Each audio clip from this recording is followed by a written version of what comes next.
Aparentemente a justiça portuguesa está um circo maior do que alguma vez esteve. Temos aparentemente solto o líder, um dos líderes do PCC, que é um dos gangues mais violentos e dos maiores gangues da América Latina, por falha na lei da justiça portuguesa. Portanto, isto é um disparate completo e aparentemente toda a gente fica à solta e os verdadeiros criminosos nunca são nem condenados, nem alvo de vítimas, nem alvo de medidas, mais duras que deveriam ser, e todo o tipo de bandidos em Portugal que sejam julgados cá são facilmente soltos. Vamos ver a notícia e fazer uns comentários. Ora, como eu dizia, Tribunal de Lisboa liberta Cabecilha do PCC, procurado por lavagem de milhões e narcotráfico após falha na lei portuguesa. Hulk, procurado no Brasil por lavagem de dinheiro e ligações ao primeiro comando da capital, saiu em liberdade depois da justiça considerar que existia um vazio legal no processo de extradição. E agora é que vocês vão ver qual é que é o vazio legal. Este país,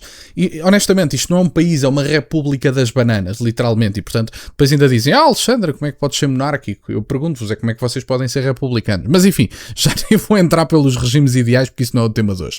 Igor Daniel Zago, conhecido como Hulk, e apontado pelas autoridades brasileiras como um dos homens ligados ao topo financeiro do primeiro comando da capital, foi libertado pelo Tribunal da Relação de Lisboa, devido a uma falha da lei portuguesa relacionada com pedidos de asilo e processos de extradição.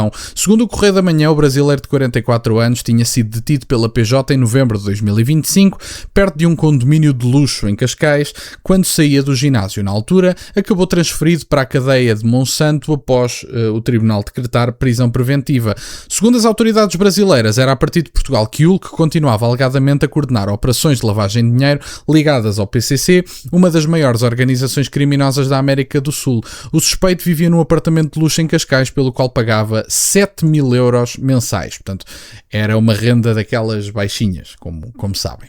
A Justiça Brasileira procura Igor Zago por suspeitas de branqueamento de capitais, associação criminosa, envolvimento no esquema milionário ligado ao tráfico de droga e à fraude de combustíveis do Brasil. O nome Hulk aparece associado a um esquema de metanol, uma fraude de milhões, etc.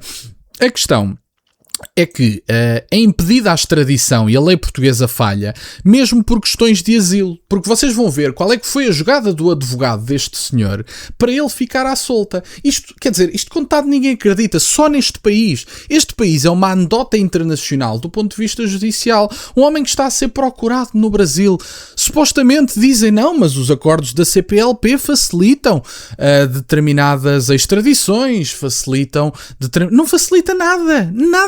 Temos imigração em massa que também não deveríamos ter da CPLP, e há pessoas que acreditam que eu tenho mais simpatia por uma imigração em massa do que por outra. Não tenho por nenhuma, quero imigração absolutamente residual em Portugal, venha de onde vier, mas aparentemente as supostas vantagens dos acordos da CPLP são bola, porque não há nada. Quer dizer, não conseguimos extraditar estas pessoas porque o advogado andou como uma enguia no meio da lei portuguesa, porque a lei portuguesa é uma piada de mau gosto.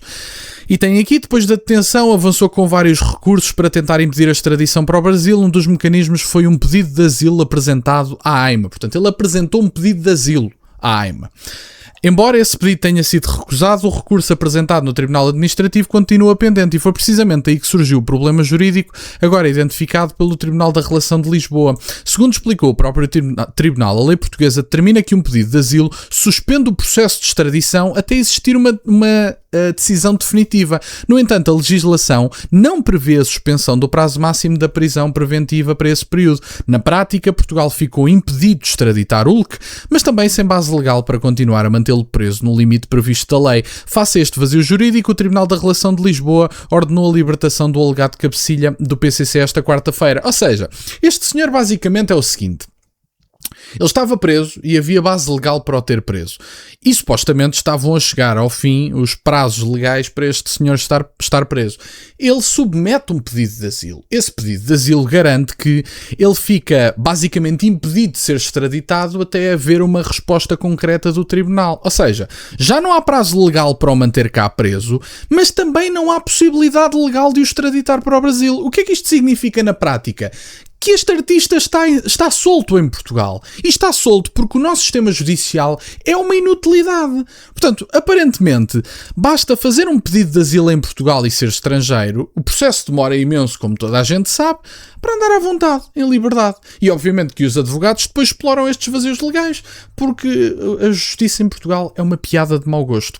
Face a este vazio jurídico, ele foi libertado. Apesar de sair em liberdade, ficou obrigado a apresentações diárias na PSP de Cascais, entregou o passaporte e está proibido de abandonar o território nacional. A decisão está a gerar forte polémica, tendo em conta o historial criminal atribuído ao suspeito e a dimensão das acusações que enfrenta no Brasil. Portanto, este senhor basicamente vai continuar, tem apresentações diárias e tal, portanto ele vai continuar a ir ao ginásio, está solto, se calhar alegadamente vai continuar a gerir as supostas operações que ele tem no Brasil, não sei se tem, se não, isso caberá à justiça compreender, principalmente à justiça brasileira, mas aparentemente os criminosos compreendem que é boa ideia fugir para Portugal, porque em Portugal a justiça não funciona e assim haja um pedido de asilo, temos também então justificada a presença livre deste artista em Portugal. Ele tem que se apresentar diariamente, mas e o que faz durante o resto do dia fora das apresentações? E fica nas mãos de quem o sangue de eventualmente um ato cometido por este senhor ou ordenado por este senhor, etc. E todos os crimes que ele se calhar vai cometer por estar à solta. Ninguém quer saber. E portanto, aparentemente Portugal é mais ou menos uma offshore judicial. As pessoas querem pagar menos impostos as pessoas, e tendencialmente as classes mais altas, procuram offshores para guardar o dinheiro. Portugal é uma espécie de offshore judicial, ou seja, não querem ser presos, não querem ser muito aborrecidos pela justiça, querem processos demorados que provavelmente vos vão fazer passar se calhar uma década em tribunal, mas que não vos prendem, portanto vocês ficam em liberdade e vão aparecendo no tribunal volta e meia, uma vez por semana, duas, o que quer que seja. Bom, então Portugal é o país certo e acho que Portugal pode facilmente utilizar esta expressão. Nós somos literalmente uma offshore judicial. Temos vantagens para bandidos como poucos países têm no mundo inteiro. É uma piada de mau gosto e, portanto, tem aqui a justiça portuguesa na qual é suposto nós acreditarmos e dizem-nos não, mas porque é que vocês andam a desacreditar as instituições? As instituições são tão boas, um Estado que não funciona, uma justiça que não funciona e quando funciona é lenta, é de tal maneira lenta que se torna insignificante no médio e longo prazo e é isto que temos em Portugal. Um cabecilha do PCC está solto, apresentações diárias, continuará a ir ao ginásio tranquilo e a fazer musculação e depois ainda goza com a polícia se for esse o caso. E portanto é isto, meus caros, que temos. Era isto que eu tinha para partilhar no dia de hoje. Esta notícia já não é de hoje, mas eu achei por bem partilhar, porque apesar de tudo é representativa do atual estado de coisas no país, nomeadamente das questões judiciais, e vamos ver como é que isto fica, mas não me parece que haja grandes indícios de que ele vá ser devolvido ao seu país de origem. Portugal protege toda a gente, menos as pessoas inocentes. Aparentemente, qualquer bandido merece proteção em Portugal, menos as pessoas comuns. Era isto que eu tinha para partilhar no dia de hoje. Fico-vos, entretanto, muito grato que estejam desse lado. Peço-vos só que deixem o gosto neste vídeo e que subscrevam o canal. Têm as minhas redes sociais e o MBA aí na descrição, para o caso de quererem fazer alguma doação. E nunca se esqueçam, meus caros, questionem tudo. Até à próxima.